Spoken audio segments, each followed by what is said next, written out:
du Burkina, voici les titres. Les présidents ivoiriens et burkinabés Alassane Ouattara et Roch Marc Christian Kaboré se sont rencontrés en marge du sommet de l'Union africaine à Addis Abeba. À l'issue de l'audience, le président du Faso a indiqué qu'il était nécessaire de renforcer les relations entre les deux pays, des relations qui s'étaient crispées après le mandat d'arrêt émis par la justice burkinabé contre Guillaume Soro, le président de l'Assemblée nationale de Côte d'Ivoire. Manifestation à Bobo-Dioulasso contre l'installation anarchique des boutiques le long de l'avenue de l'Unité. Certaines boutiques ont été détruites par les manifestants qui estiment illégal l'établissement des échoppes aux abords de cette avenue. À la une également, manifestation à Rome contre l'union civile entre homosexuels. Des manifestations qui ont lieu alors que le Sénat italien débat en ce moment sur une proposition de loi sur l'instauration du mariage homosexuel. Roch Marc Christian Kaboré et Alassane Ouattara se sont entretenus hier en marge des travaux du 26e sommet de l'Union africaine qui se tient à Addis Abeba en Éthiopie. Les deux chefs d'État ont parlé des relations d'amitié et de coopération qui ont pris un coup après le mandat d'arrêt lancé contre le président du Parlement ivoirien. On écoute le président du Faso, Roch Marc Christian Kaboré, à l'issue de l'audience.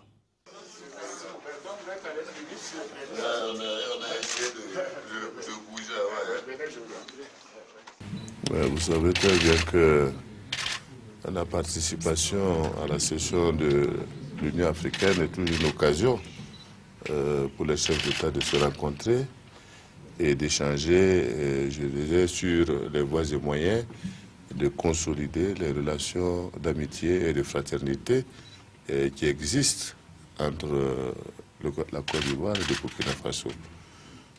Pour nous, nous l'avons dit et toujours répété, nous avons le devoir de faire en sorte que cette relation soit renforcée, que cet axe soit consolidé et que nous puissions faire en sorte que les événements qui ont pu se passer ça et là, nous puissions considérer que ce sont des événements qui doivent relever du passé et que nous devons travailler à faire en sorte que véritablement nous puissions rétablir la confiance au sommet et également entre nos peuples. Je crois que c'était ça l'axe essentiel et je crois que les dispositions seront prises de part et d'autre pour que cela soit comme ça.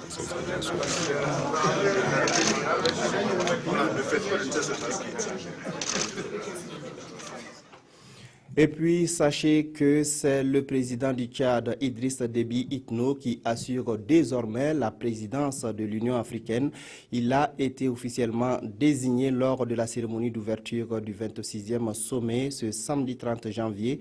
Outre la présidence de l'Union africaine, Idriss Déby Itno dirige la communauté des États sahélo-sahéliens SENSAD et le G5 Sahel qui regroupe la Mauritanie, le Mali, le Burkina Faso, le Niger et le Tchad. Bien sûr, nous reviendrons sur cette information dans nos prochaines éditions. Ouagadougou, plaque tournante des défenseurs de la démocratie et des libertés, des associations et mouvements de la société civile de 16 pays d'Afrique regroupés au sein de la coalition Alliance Tournons la page ont organisé du 25 au 29 janvier dans la capitale burkinabé un séminaire panafricain. Thème retenu, mobilisation citoyenne et processus démocratique. Des précisions avec Ibrahim Sombier et Oumar Zombré. Mobilisation citoyenne et processus démocratique, c'est le thème de ce séminaire panafricain animé par l'Alliance Tournons la page. Cette alliance est une coalition d'associations et de mouvements citoyens. Après 5 jours de travaux, les participants venus de 16 pays d'Afrique et d'Europe ont produit 2 documents, dont un de capitalisation et une déclaration finale. Je dois vous lire la déclaration. Nous, représentants des organisations de la société civile et des mouvements citoyens impliqués dans la campagne Tournons la page pour l'alternance démocratique en Afrique, saluons les avancées démocratiques obtenues dans certains pays, notamment au Burkina Faso, grâce à la forte mobilisation citoyenne et à la détermination courageuse des sociétés civiles. Condamnons avec fermeté les coups d'État constitutionnels les passages en force, les successions dynastiques ainsi que l'organisation d'élections truquées émaillées de violence. La situation sociopolitique en République démocratique du Congo et au Burundi a également retenu l'attention des séminaristes. Ils appellent l'Union africaine à prendre des mesures fortes afin de stopper les exactions en cours dans ces pays. Ayant pour seule arme la non-violence et des actions de plaidoirie, Alliance Tournons la page compte parvenir à ses fins. Avec ce clip dénommé Campagne Tournons la page, ils espèrent ainsi contribuer à faire tourner la page des régimes autocratiques et dictatoriaux dans le monde. Depuis les attaques terroristes du 15 janvier dernier au Burkina Faso, les transporteurs sont mis à contribution dans la lutte contre le terrorisme. Une batterie de mesures sécuritaires a été prise, notamment les fouilles des bagages et la vérification de l'identité des voyageurs. Les compagnies de transport tentent de mettre en application l'ensemble de ces mesures en fonction de leurs moyens. Le constat à Bobo Dioulasso avec Lamine Karantao et Christine Koulibaly. De son bureau, Modibo Sidibé, chef d'agence transport d'une société de la place, a une vue d'ensemble sur ce qui se passe dans cette gare routière grâce à une dizaine de caméras de surveillance. On avait déjà un système de sécurité, on a des caméras de surveillance partout au sein de notre société. Ça c'est sur le personnel et puis les personnes, les clients qui viennent au niveau de notre compagnie. Là on a un système de sécurité aussi sur les bagages. Donc tout bagage qui vient à Raimo est fouillé. Donc à n'importe quel moment, quand l'attentat est venu aussi, donc c'est toujours la même continuité. Pour certaines sociétés, l'on s'active pour l'application des mesures sécuritaires prises par le gouvernement. Pour le moment, pour être sincère, on n'est pas trop au top parce que bon, on a essayé de voir avec un policier à la retraite et puis un gendarme à la retraite pour venir surtout nous aider à renforcer nos systèmes sécuritaires ici. Mais auparavant, je travaille avec une maison aussi de vigile. Donc j'ai vu le responsable aussi qui nous a suggéré de payer les bâtons de détecteurs de métaux. Donc nous en avons commandé. Mais maintenant, bon, pour le moment, c'est surtout l'inspection des bagages avant le chargement et surtout la fouille qui se fait de façon manuelle. Une fouille différemment appréciée par les passagers. C'est normal qu'on contrôle. Et chacun de nous qui voyage, on n'en sait jamais. On ne sait pas qui est qui. Hier, on a rencontré une situation ici, un monsieur qui n'a pas voulu qu'on le fouille parce que lui il est un habitué de la gare. Il n'y a pas de raison que subitement on vienne le fouiller, on vienne voir ce qu'il veut transporter. La feuille de route nominative des passagers, la vérification des identités sont d'autres mesures sécuritaires que les sociétés disent prendre au sérieux. Quand nous finissons de charger, nous rentrons et nous recensons ceux qui n'ont pas de pièces.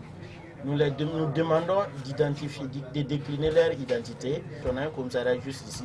Nous leur demandons d'aller faire une déclaration de perte. Du guichet jusqu'à l'embarquement du car. Celui qui n'a pas de document n'a pas droit dans le car. On le descend directement. Des efforts qui pourront être vains si les conducteurs n'arrêtent pas d'embarquer les passagers à tout bout de champ. Dans tous les cas, ceux qui échapperont à toutes ces mesures initiales trouveront certainement devant eux les forces de défense et de sécurité plus que jamais actives sur les axes routiers.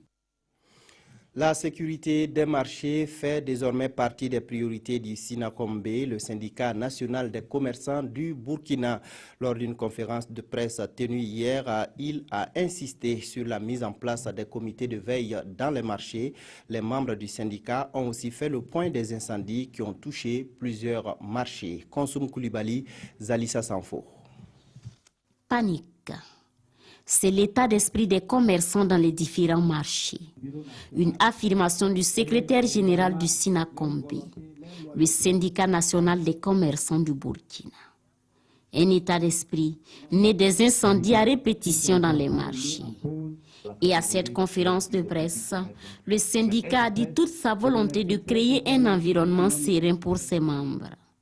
Ainsi, il insiste sur la nécessité de la mise en place d'un comité de veille et de surveillance dans les marchés.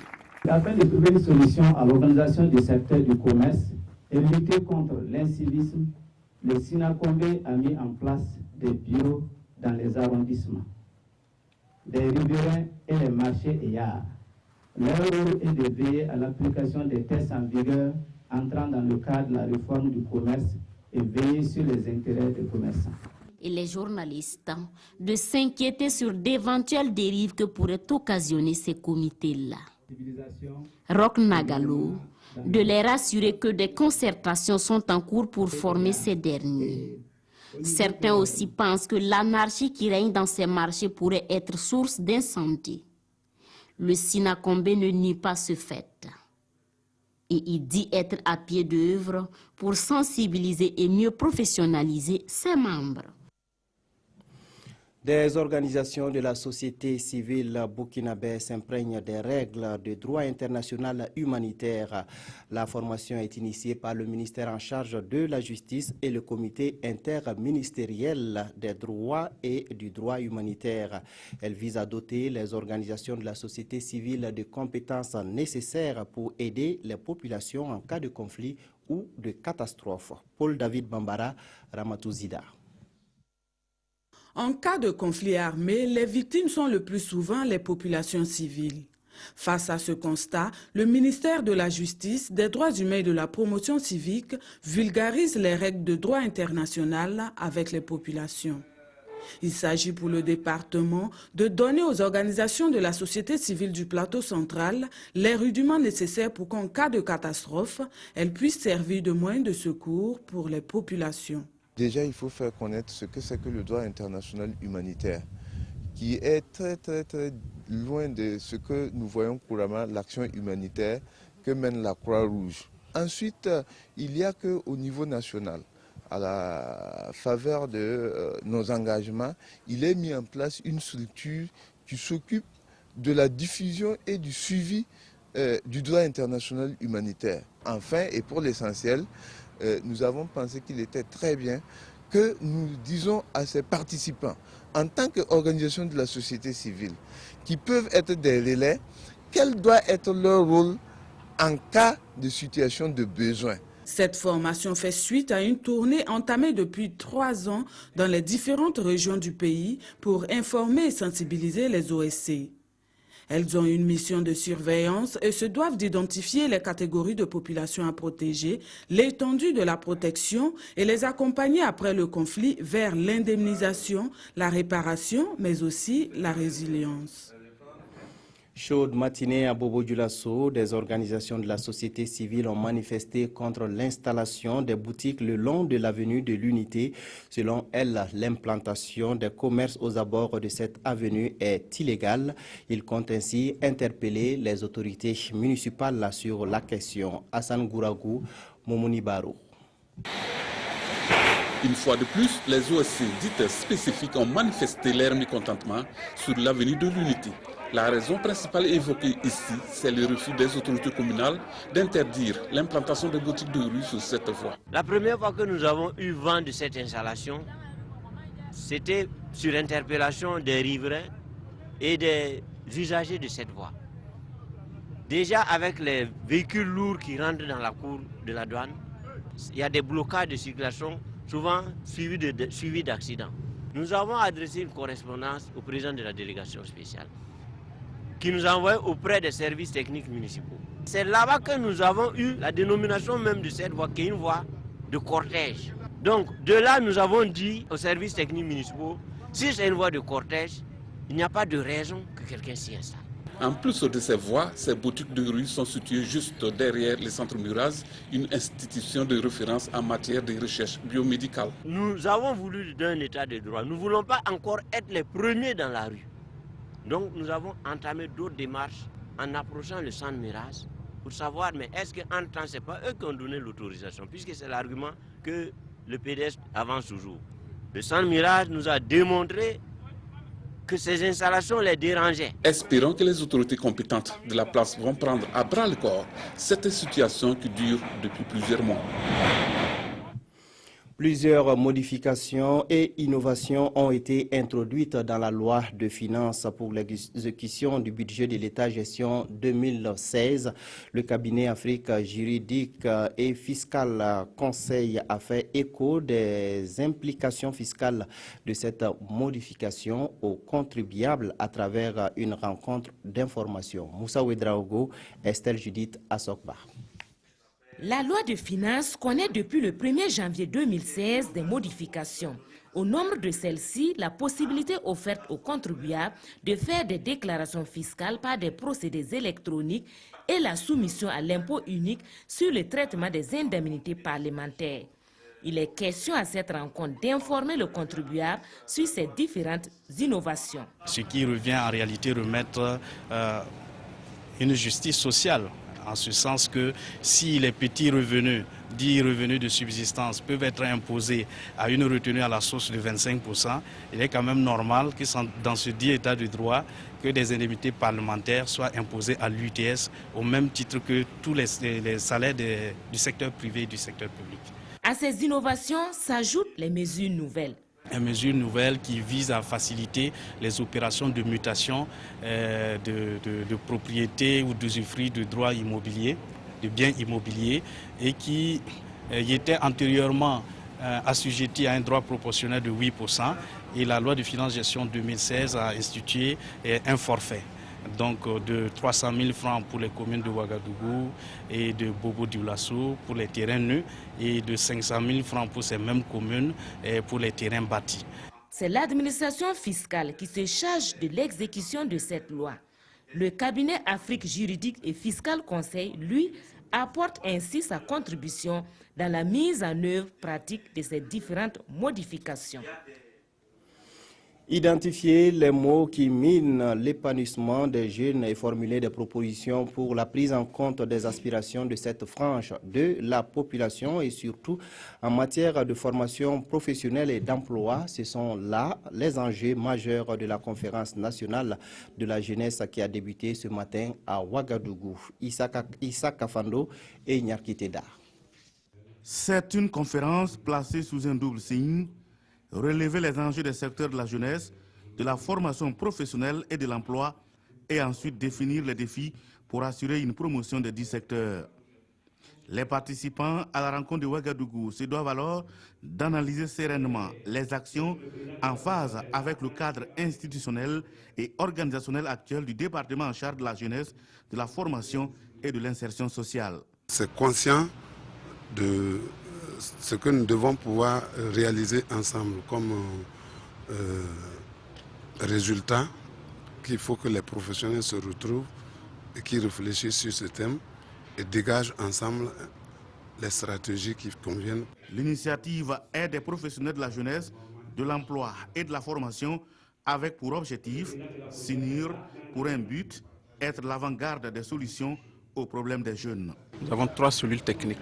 Cellule technique emploi, cellule technique jeunesse et cellule technique formation professionnelle. Pour pouvoir donc réfléchir vraiment par secteur, pour essayer de voir déjà tout ce qui se fait actuellement, est-ce que ça répond effectivement donc aux besoins des jeunes. Ils entendent, au sortir de la rencontre, dégager des actions qui se démarqueront de la démagogie et de la séduction, mais qui feront de la jeunesse burkinabé une force motrice, autonome et responsable pour le développement.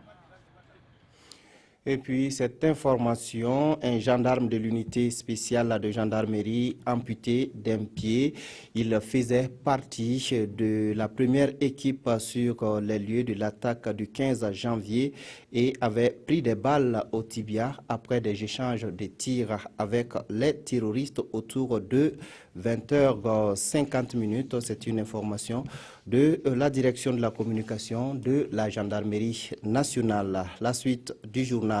Dans la peau des députés, 2 groupes de jeunes ont mesuré la force de leurs arguments sur une question qui concerne la jeunesse. Faut-il un quota pour les jeunes sur les listes électorales? Les débats ont lieu au cours d'un concours de plaidoirie organisé par l'Institut Général Timoko Marc Garango. Des précisions avec Yacouba Gamene et Oumou Sissé. Un quota pour les jeunes sur les listes électorales, Cette jeune fille et les membres de son groupe disent non. Pour eux, la jeunesse doit se battre pour mériter sa place. On était contre le quota des jeunes et on a eu à avancer un certain nombre de raisons. Puis on a eu à dire que au fait, le problème des jeunes était tout autre.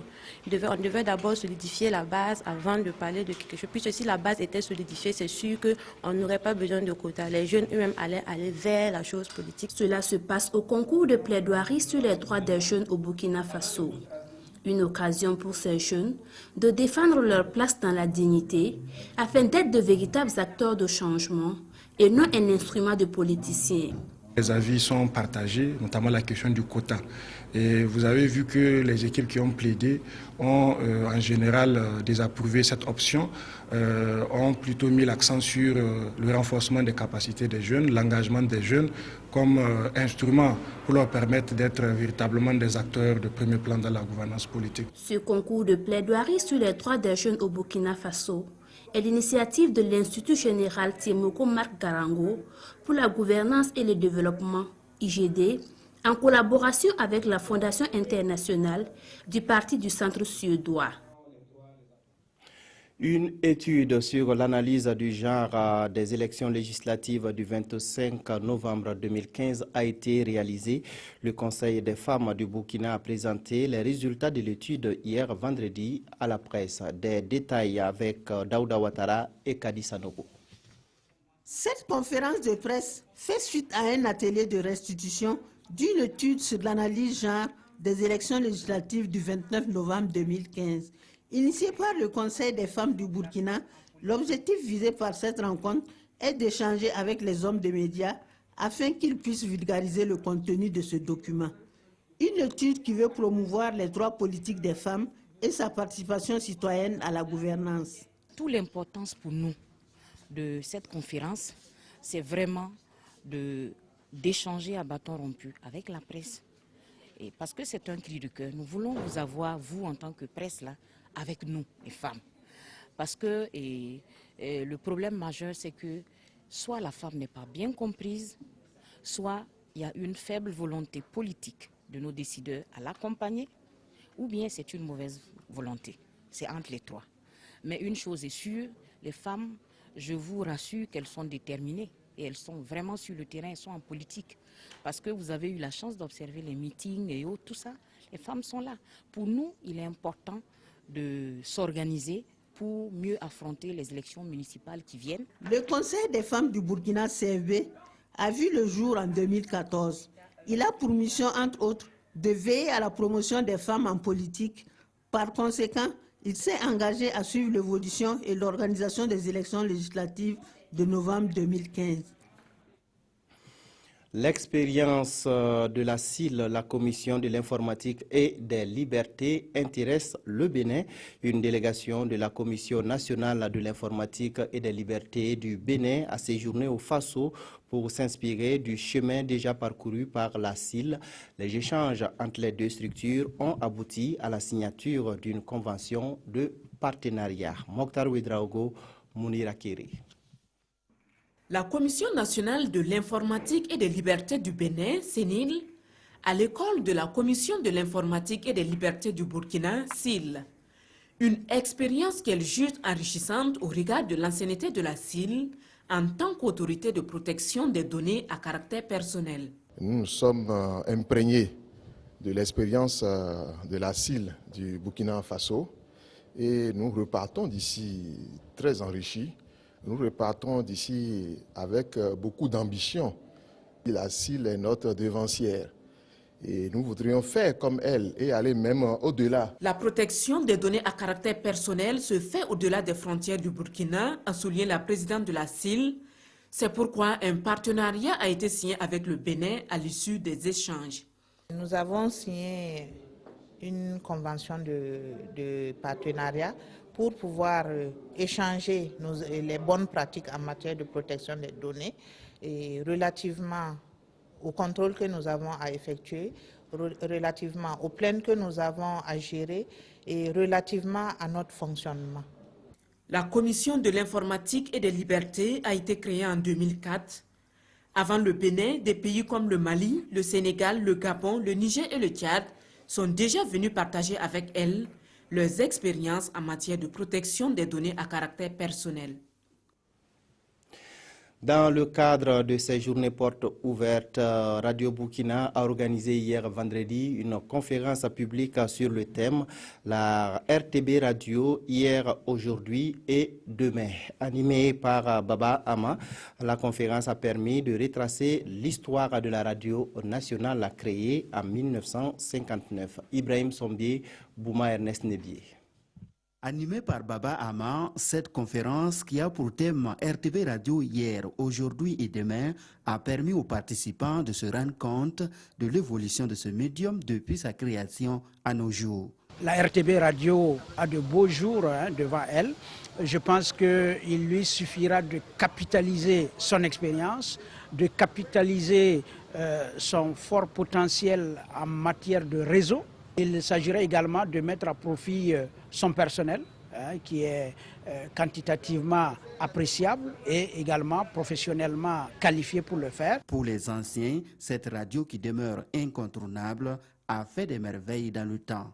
Des aînés qui ont aussi, au cours de cette conférence, prodigué des conseils en matière de traitement de l'information aux journalistes qui y travaillent. Je demanderai à nos plus jeunes de travailler l'information, de faire en sorte que les éditions soient moins courtes, c'est-à-dire qu'elles soient un peu plus longues, 20 à 30 minutes et non 10-15 minutes. Il faut aller au-delà. Tenir compte du fait que notre auditoire est constitué de gens qui n'ont pas été loin à l'école ou qui n'ont jamais été à l'école. Donc choisir des vocabulaires simples, des mots simples, des phrases courtes, en maîtrisant parfaitement la langue et surtout en faisant l'effort d'une diction impeccable. C'est une conférence publique qui s'inscrit dans le cadre des journées portes ouvertes de Radio Burkina. Parrainé par le conférencier Baba Aman, un ancien de la maison, ces journées portes ouvertes ont pour objectif de faire connaître ce médium de service public. Le mariage pour tous divise les Italiens. Des milliers de personnes ont manifesté aujourd'hui contre l'union entre personnes de même sexe. C'est surtout la question de l'adoption des enfants par les couples homosexuels qui est en débat. Des dizaines de milliers d'opposants à l'union civile pour des couples de même sexe se sont rassemblés samedi à Rome au Circo Massimo, l'ancien stade romain situé en plein centre de la capitale italienne, alors que le Sénat débat depuis jeudi d'une proposition de loi prévoyant d'instaurer une telle union entre homosexuels. Des représentants du mouvement français La Manif pour tous étaient présents. Les manifestants contestent être homophobes. Je pense que les droits des enfants doivent compter avant toute chose, avant donc ceux des adultes qui sont bien sûr libres de vivre comme ils l'entendent. Et il est un fait qu'un bébé naît d'un homme et d'une femme. L'Italie est le dernier grand pays d'Europe occidentale à ne reconnaître aucun statut aux couples de même sexe. Et le chemin politique est encore long avant que ceux-ci en bénéficient. La majorité sur laquelle compte le Premier ministre Matteo Renzi étant divisée, non sur l'union civile elle-même, mais surtout sur la question de l'adoption. Des informations sportives à présent avec le classico du championnat national de football.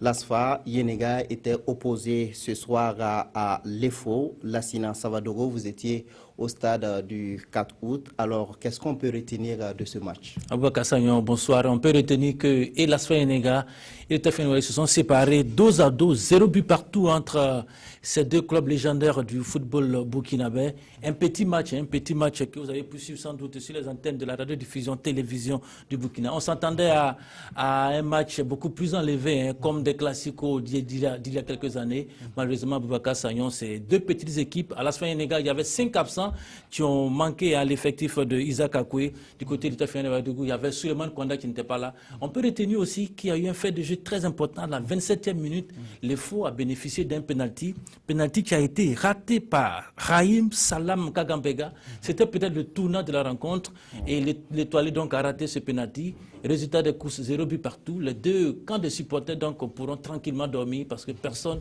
n'aura à se reprocher quoi que ce soit. Alors on peut dire que d'année en année, ce classico perd, si on peut dire, de son prestige. On peut le dire, hein, si on doit s'en tenir et à la forme de l'EFO et de l'ASFA Yenega. Aujourd'hui, le classico peut être décalé parce qu'à Aboubakar Sagnon, il y a eu une deuxième rencontre ce soir au stade du 4 août. Elle était beaucoup plus enlevée entre le RCK et l'AS Sonabel. C'était un beau match, un but partout. Vous aurez sans doute les images demain dans Dimanche Foot. Il y a eu aussi d'autres grandes rencontres ce week-end-là. Peut-être le Classico. Comptez désormais sur un certain RCK-RCB qui doit pouvoir être un Classico, un FO-RCB qui doit pouvoir être un Classico. Et puis il y a de jeunes équipes qui commencent à taper à la porte. Peut-être qu'il va falloir revoir les choses, mais attention, ces deux équipes restent les plus titrées de ce pays, 13 titres pour les faux, 13 titres pour l'Asfa Enega, ce n'est pas rien. Justement, on va revenir certainement demain en image sur cette rencontre qui s'est jouée ce soir et qui s'est soldée par un match nul 0 but partout entre l'Asfa Enega et les faux. Dernier élément de ce journal, la revue des hebdomadaires, c'est avec Abdul Rasmane Zongo. Le Burkina en insécurité tous azimuts, s'exclame l'hebdomadaire Gigi. Les forces du mal en action, renchérit le journal Actualité et qui relève attentat à Ouagadougou, prise d'otage à Djibo, incendie des marchés, attaque de l'ex-RSP. Dans la même veine, le journal satirique cite l'attaque de convoi de la gendarmerie, le drame de l'avenue Kwame Nkrumah, l'assaut du dépôt d'armes de Yindi, les actes de vandalisme et la série d'incendies. Et le journal invite les citoyens à redoubler de vigilance et les forces de défense et de sécurité à se réorganiser pour prendre en charge avec succès cette période d'incertitude. L'hebdomadaire Actualité nous rapporte également que certains bureaux sont abandonnés après 13 heures. En effet, notre confrère fait le constat que certains quittent habituellement les services après 13 heures et invite le gouvernement à y veiller par conséquent. Des policiers plus racketteurs que contrôleurs remarque également le journal Actualité. Selon l'hebdomadaire Actualité, et dans la matinée du 15 janvier 2016, des policiers ont racketté 7 passagers qui étaient à défaut de pièces d'identité et à raison de 1000 francs par passager. Et aucun reçu ne fut délivré aux passagers. Voilà qui met fin à cette édition. Merci de l'avoir suivi. Restez en compagnie de nos programmes.